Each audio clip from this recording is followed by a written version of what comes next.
Chapter 1 of Alexander the Great. Alexander the Great by Jacob Abbott. Chapter 1. His Childhood and Youth. Alexander the Great died when he was quite young. He was but 32 years of age when he ended his career, and he was about 20 when he commenced it. It was only for a period of 12 years that he actually engaged in performing the work of his life.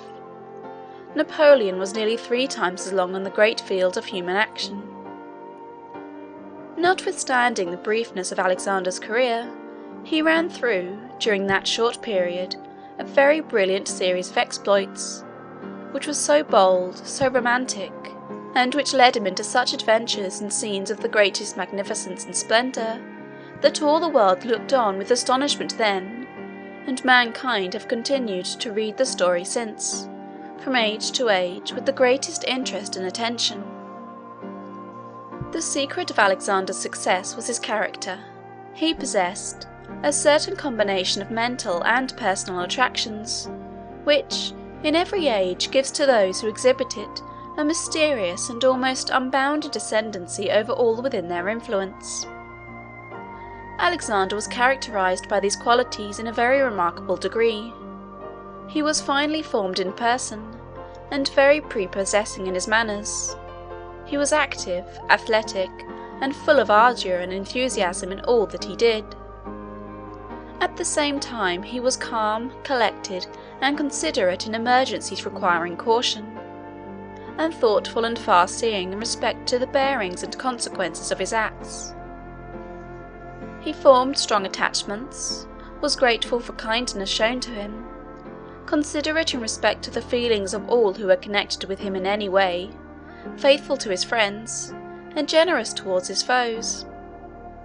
In a word, he had a noble character, though he devoted its energies unfortunately to conquest and war.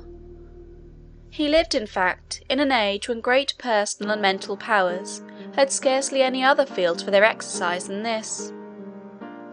He entered upon his career with great ardour, and the position in which he was placed gave him the opportunity to act in it with prodigious effect. There were several circumstances combined, in the situation in which Alexander was placed, to afford him a great opportunity for the exercise of his vast powers. His native country was on the confines of Europe and Asia. Now Europe and Asia were, in those days as now, marked and distinguished by 2 vast masses of social and civilized life, widely dissimilar from each other. The Asiatic side was occupied by the Persians, the Medes, and the Assyrians, the European side by the Greeks and Romans. They were separated from each other by the waters of the Hellespont, the Aegean Sea, and the Mediterranean, as will be seen by the map. These waters constituted a sort of natural barrier, which kept the 2 races apart.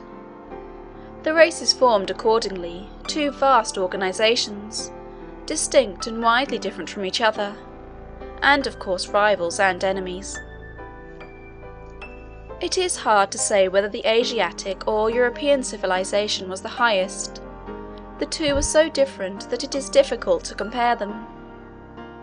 On the Asiatic side there was wealth, luxury, and splendour. On the European, energy, genius, and force. On the one hand were vast cities, splendid palaces, and gardens, which were the wonder of the world. On the other, strong citadels, military roads and bridges, and compact and well-defended towns. The Persians had enormous armies, perfectly provided for, with beautiful tents, horses elegantly caparisoned, arms and munitions of war of the finest workmanship, and officers magnificently dressed, and accustomed to a life of luxury and splendour.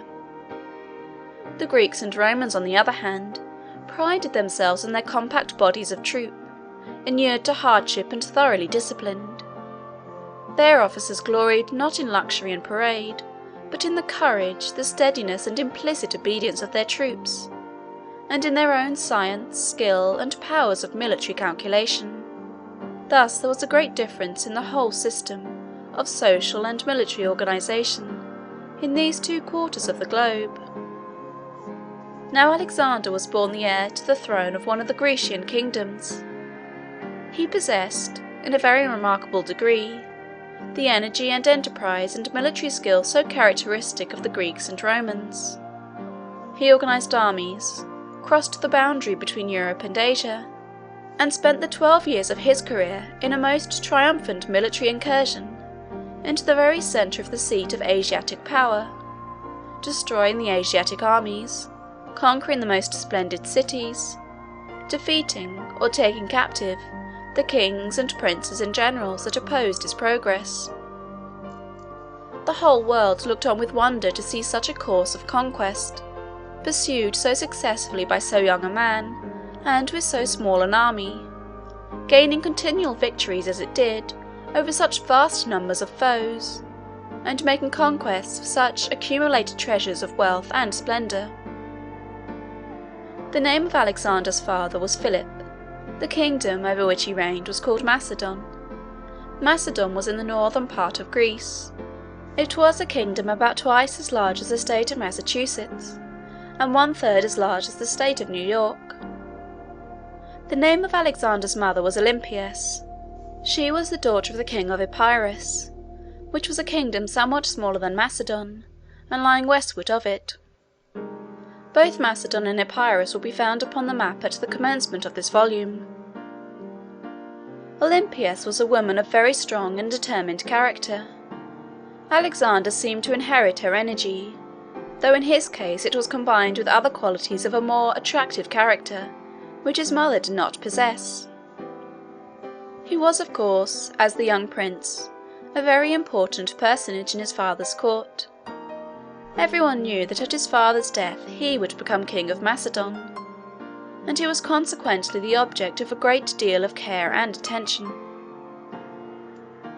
As he gradually advanced in the years of his boyhood, it was observed by all who knew him that he was endued with extraordinary qualities of mind and of character, which seemed to indicate, at a very early age, his future greatness. Although he was a prince, he was not brought up in habits of luxury and effeminacy. This would have been contrary to all the ideas which were entertained by the Greeks in those days. They had then no firearms, so that in battle the combatants could not stand quietly, as they can now, at a distance from the enemy, coolly discharging musketry or cannon. In ancient battles the soldiers rushed toward each other, and fought hand to hand in close combat, with swords or spears or other weapons requiring great personal strength, so that headlong bravery and muscular force were the qualities which generally carried the day. The duties of officers, too, on the field of battle, were very different then from what they are now. An officer now must be calm, collected, and quiet. His business is to plan, to calculate, to direct, and arrange. He has to do this sometimes, it is true, in circumstances of the most imminent danger, so that he must be a man of great self-possession and of undaunted courage. But there is very little occasion for him to exert any great physical force. In ancient times, however, the great business of the officers, certainly in all the subordinate grades, was to lead on the men, and set them an example by performing themselves deeds in which their own great personal prowess was displayed. Of course, it was considered extremely important that the child destined to be a general should become robust and powerful in constitution from his earliest years, and that he should be inured to hardship and fatigue. In the early part of Alexander's life, this was the main object of attention. The name of the nurse who had charge of our hero in his infancy was Lanice. She did all in her power to give strength and hardihood to his constitution, while at the same time she treated him with kindness and gentleness. Alexander acquired a strong affection for her, and he treated her with great consideration as long as he lived. He had a governor also in his early years, named Leonatus, who had the general charge of his education. As soon as he was old enough to learn, they appointed him a preceptor also, to teach him such branches as were generally taught to young princes in those days. The name of this preceptor was Lysimachus. They had no printed books, but there were a few writings on parchment rolls which young scholars were taught to read. Some of these writings were treatises on philosophy, others were romantic histories, narrating the exploits of the heroes of those days, of course with much exaggeration and embellishment. There were also some poems, still more romantic than the histories, though generally on the same themes. The greatest productions of this kind were the writings of Homer, an ancient poet who lived and wrote 400 or 500 years before Alexander's day. The young Alexander was greatly delighted with Homer's tales. These tales are narrations of the exploits and adventures of certain great warriors at the siege of Troy, a siege which lasted 10 years, and they are written with so much beauty and force, they contain such admirable delineations of character, and such graphic and vivid descriptions of romantic adventures, and picturesque and striking scenes, that they have been admired in every age by all who have learned to understand the language in which they are written. Alexander could understand them very easily, as they were written in his mother tongue. He was greatly excited by the narrations themselves, and pleased with the flowing smoothness of the verse in which the tales were told. In the latter part of his course of education, he was placed under the charge of Aristotle, who was one of the most eminent philosophers of ancient times. Aristotle had a beautiful copy of Homer's poems prepared expressly for Alexander, taking great pains to have it transcribed with perfect correctness and in the most elegant manner. Alexander carried this copy with him in all campaigns. Some years afterward, when he was obtaining conquests over the Persians, he took, among the spoils of one of his victories, a very beautiful and costly casket, which King Darius had used for his jewelry or for some other rich treasures. Alexander determined to make use of this box as a depository for his beautiful copy of Homer, and he always carried it with him, thus protected, in all his subsequent campaigns. Alexander was full of energy and spirit, but he was, at the same time, like all who ever become truly great, of a reflective and considerate turn of mind. He was very fond of the studies which Aristotle led him to pursue, although they were of a very abstruse and difficult character. He made great progress in metaphysical philosophy and mathematics, by which means his powers of calculation and his judgment were greatly improved. He early evinced a great degree of ambition. His father Philip was a powerful warrior, and made many conquests in various parts of Greece, though he did not cross into Asia. When news of Philip's victories came into Macedon, all the rest of the court would be filled with rejoicing and delight, but Alexander on such occasions looked thoughtful and disappointed, and complained that his father would conquer every country, and leave him nothing to do.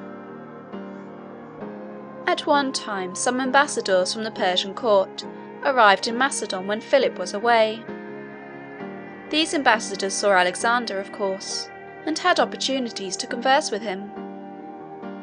They expected that he would be interested in hearing about the splendours and pomp and parade of the Persian monarchy.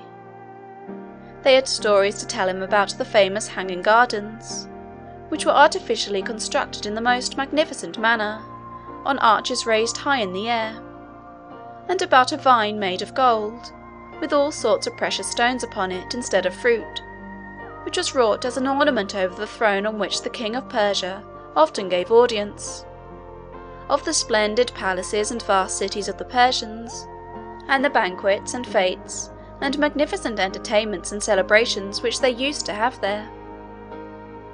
They found, however, to their surprise, that Alexander was not interested in hearing about any of these things. He would always turn the conversation from them to inquire about the geographical position of the different Persian countries, the various routes leading into the interior, the organization of the Asiatic armies, their system of military tactics, and especially the character and habits of Artaxerxes, the Persian king. The ambassadors were very much surprised at such evidences of maturity of mind, and of far-seeing and reflective powers on the part of the young prince. They could not help comparing him with Artaxerxes. "Alexander," said they, "is great, while our king is only rich." The truth of the judgment which these ambassadors thus formed in respect to the qualities of the young Macedonian, compared with those held in highest estimation on the Asiatic side, was fully confirmed in the subsequent stages of Alexander's career.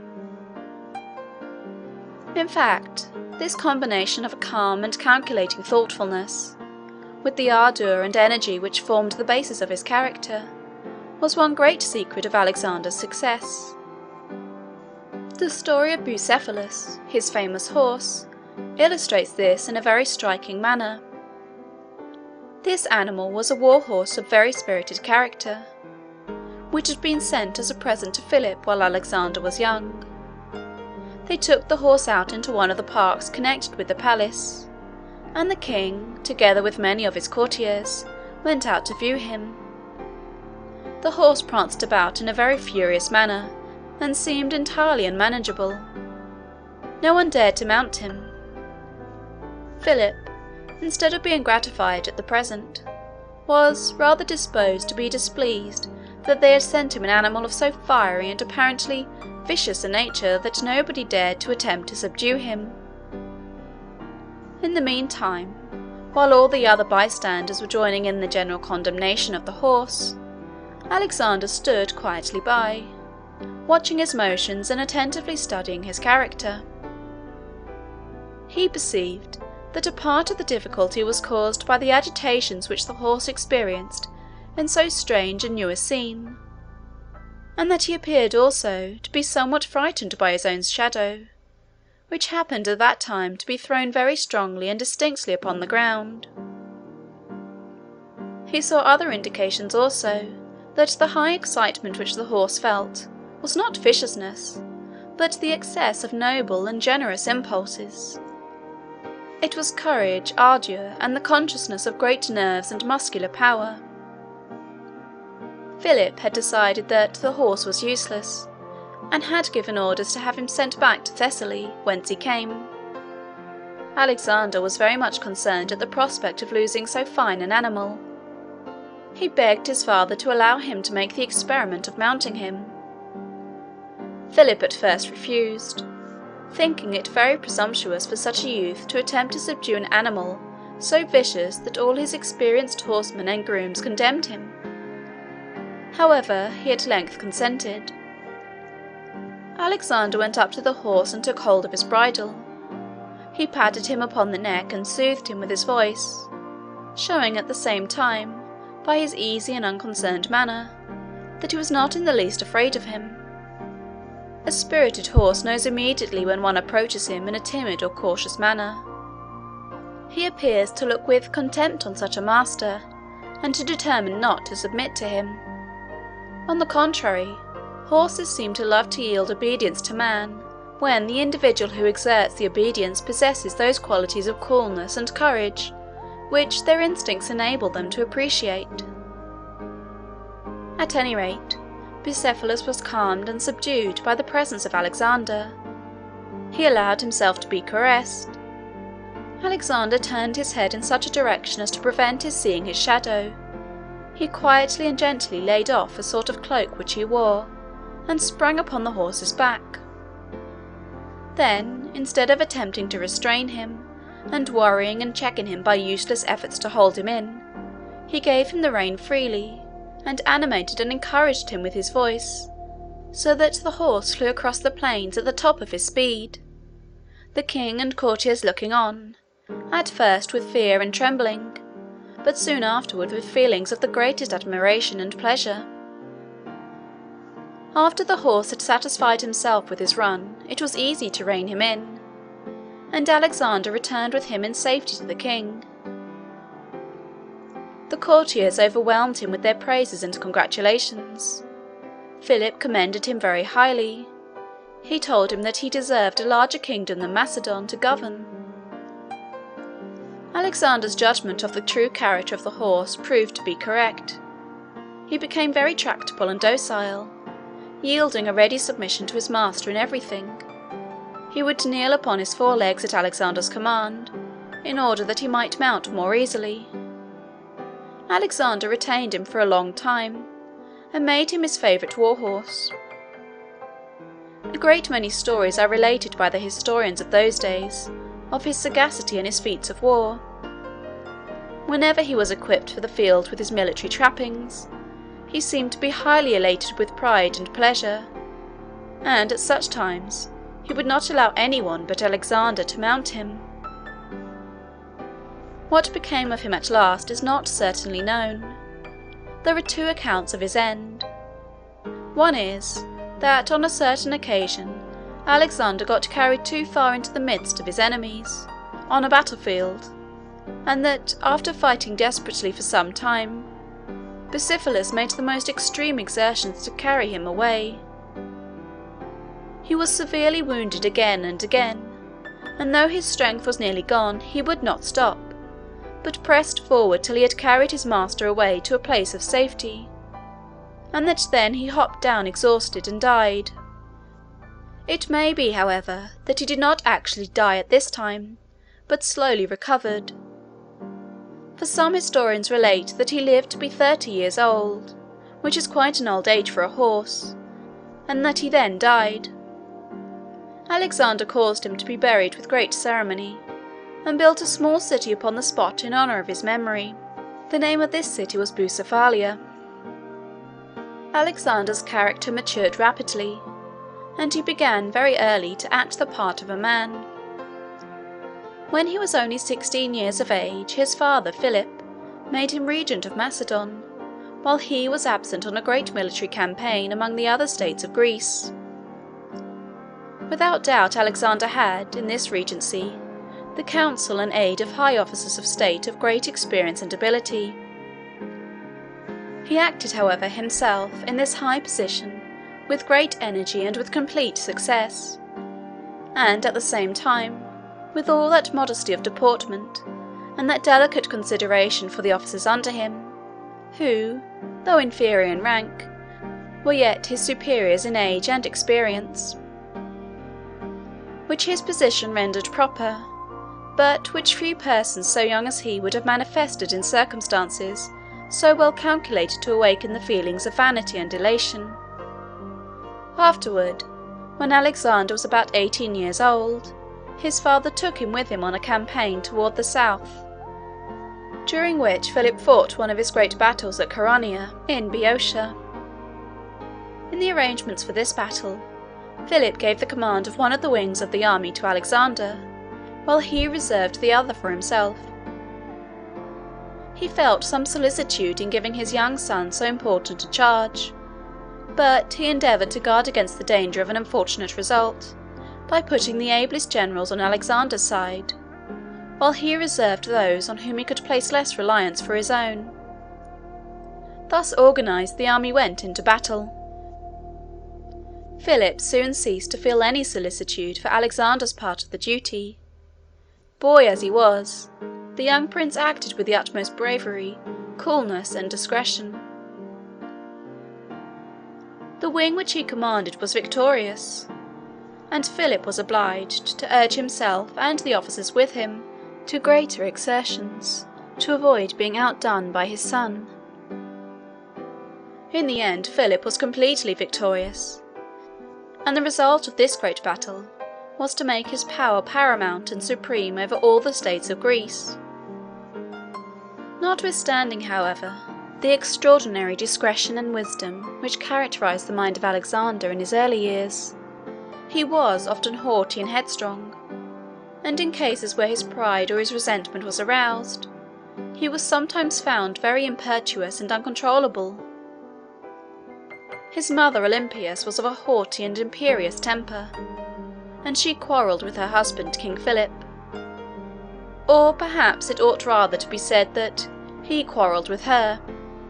Each is said to have been unfaithful to the other, and, after a bitter contention, Philip repudiated his wife and married another lady. Among the festivities held on the occasion of this marriage, there was a great banquet, at which Alexander was present, and an incident occurred which strikingly illustrates the impetuosity of his character. One of the guests at this banquet, in saying something complimentary to the new queen, which Alexander considered as in disparagement of the character of his mother and of his own birth, his anger was immediately aroused. He threw the cup from which he had been drinking at the offender's head.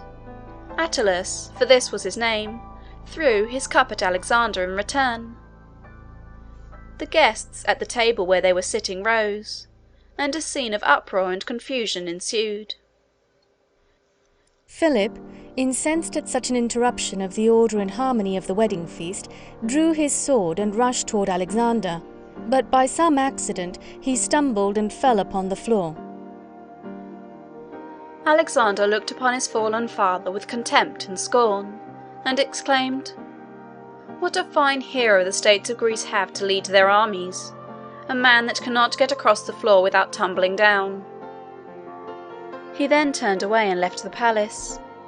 Immediately afterward he joined his mother Olympias, and went away with her to her native country, Ephraius, where the mother and son remained for a time in a state of open quarrel with the husband and father. In the meantime Philip had been planning a great expedition into Asia.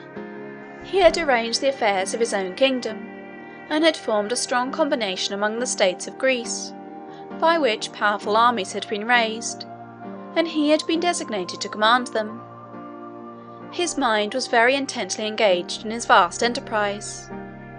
He was in the flower of his years and at the height of his power. His own kingdom was in a very prosperous and thriving condition, and his ascendancy over the other kingdoms and states on the European side had been fully established. He was excited with ambition and full of hope. He was proud of his son Alexander, and was relying upon his efficient aid in his schemes of conquest and aggrandizement. He had married a youthful and beautiful bride, and was surrounded by scenes of festivity, congratulation, and rejoicing. He was looking forward to a very brilliant career, considering all the deeds that he had done, and all the glory which he had acquired, as only the introduction and prelude to the far more distinguished and conspicuous part which he was intending to perform. Alexander, in the meantime, ardent and impetuous, and eager for glory as he was, looked upon the position and prospects of his father with some envy and jealousy. He was impatient to be monarch himself. His taking sides so promptly with his mother in the domestic quarrel was partly owing to the feeling that his father was a hindrance and an obstacle in the way of his own greatness and fame. He felt within himself powers and capacities qualifying him to take his father's place, and reap for himself the harvest of glory and power which seemed to await the Grecian armies in the coming campaign. While his father lived, however, he could be only a prince, influential, accomplished, and popular, it is true, but still without any substantial and independent power. He was restless and uneasy at the thought that, as his father was in the prime and vigour of manhood, many long years must elapse before he could emerge from this confined and subordinate condition. His restlessness and uneasiness were, however, suddenly ended by a very extraordinary occurrence, which called him, with scarcely an hour's notice, to take his father's place upon the throne. End of Chapter 1.